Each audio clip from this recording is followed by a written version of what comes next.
All right, so we're going to be talking about accessibility of counseling in rural regions.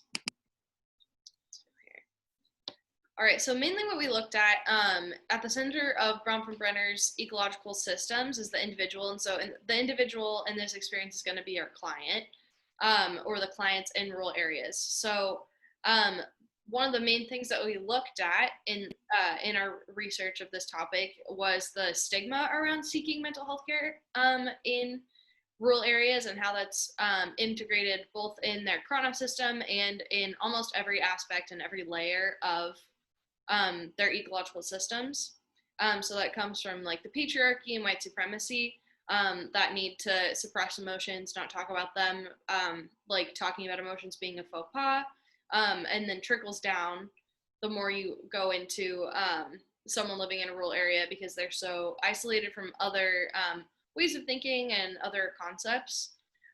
So that concept of stigmatized mental health kind of gets really ingrained in every aspect and every step of their ecological systems. And then kind of influencing that both ways there because of that overarching ideology in the chrono system.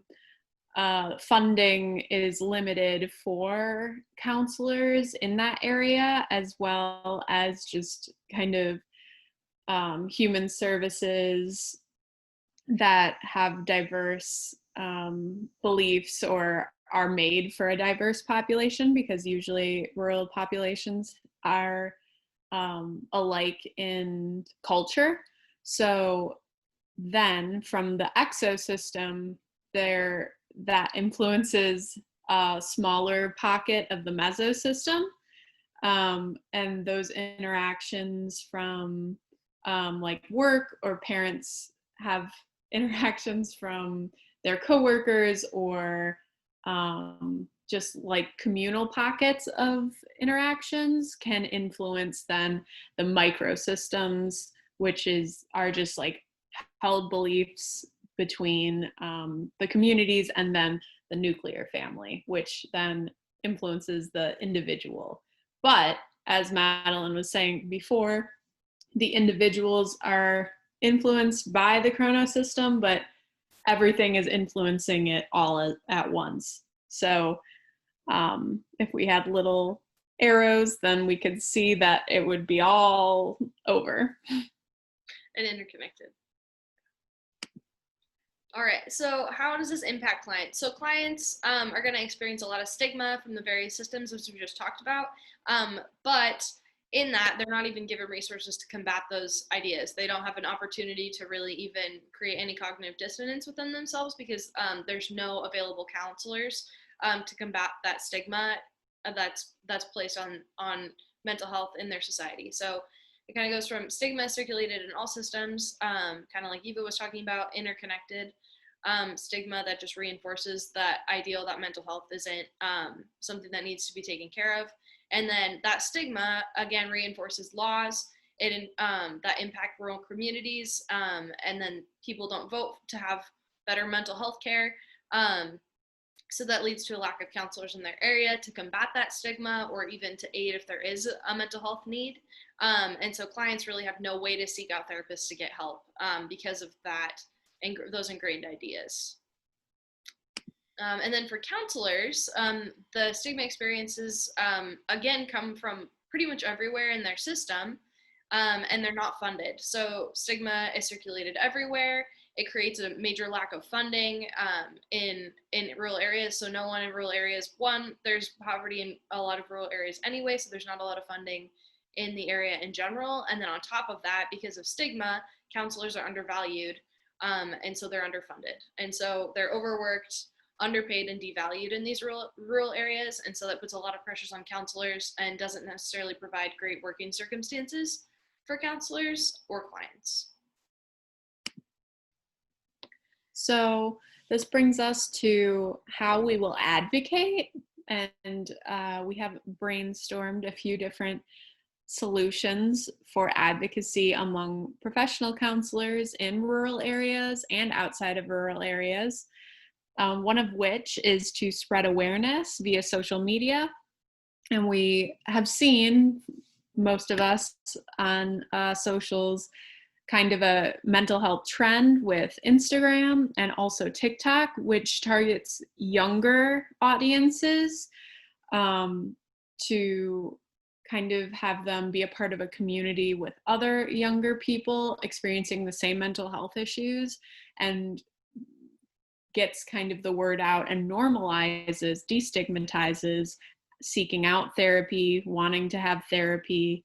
And then on Instagram, there are certain places to put links or in the bio, and link trees can be a really huge, significant way for multiple resources in one place, so that people can go and see why they should have therapy or where they can get access, where to petition, what the legislature contact information is. So that is one way to advocate. Another way is to get in contact with legislatures of rural districts. So just as Rachel had mentioned coming into class on Tuesday, we professional counselors in rural areas would want to be specific with stories, personalized stories about how maybe they've seen the dire need for counseling in their areas, whether that be to farm stress or just anxiety in general. There are different regional mental health issues depending on where everybody's located. She also said to be knowledgeable, to be respectful, and make sure to follow up. And then finally, joining a professional organization, which is also something that Rachel suggested, similar to ICA, or a place where counselors can get together, and maybe counselors living in more populous areas can get connected with rural counselors so that they can band together and see that this is an important topic for counselors across the board. So this includes just joining together and making sure that all counselors are heard, because as Rachel said, and as experienced, there are strength in numbers. All right, so some potential barriers to accessible rural mental health care that we found are basically what was done in this study by Jensen and Menthal back in 2018, that there were 3 primary barriers to mental health in rural areas, which were availability, accessibility, and acceptability. So that stigma is a huge one in rural communities, as well as just the availability. The sheer number of counselors is slim. And then accessibility. So even if there are counselors, there's not enough to take on what's needed in the community. And then along with that, there's also found to be a correlation between knowledge of mental illness and the willingness to seek out psychological help. So if you don't know a lot about mental illness, you don't have that knowledge, it's not taught to you in school, that goes along with that stigma. If you're not really aware of what that looks like when you need help, there's going to be a lack of willingness to seek help, which is really big. And then lastly, there was also a correlation between religiosity, there we go, and the knowledge about mental illness. So religion tends to correlate with a lack of knowledge about mental illness, not necessarily that they're putting each other against each other or anything like that, but because, as a study done by Peach suggested, 78%, it's 78% more common in rural areas for religion to be a really huge deal. So it just kind of influences the knowledge around mental illness, and there is a correlation there. It could be connected with stigma, but there's definitely a correlation. We're not exactly sure how. So we just wanted to kind of note where certain things are. So like, because of the way that knowledge about mental health care is taught in school, we can kind of see that in the more of the mesosystem, where that would be influencing the individual. As far as larger ideologies, again, we saw that in like a chronosystem and macro system. And these are all barriers that will act to kind of, I guess, reinforce opposing viewpoints of why mental health care and counseling is needed.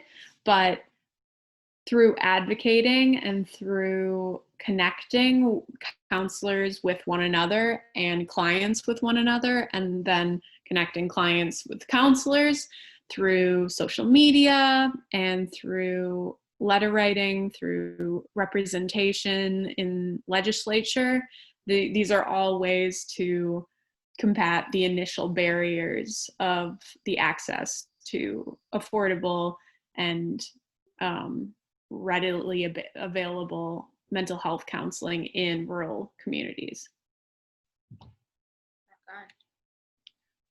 All right. I think that's about all we had. Eva, do you have any last closing comments? No.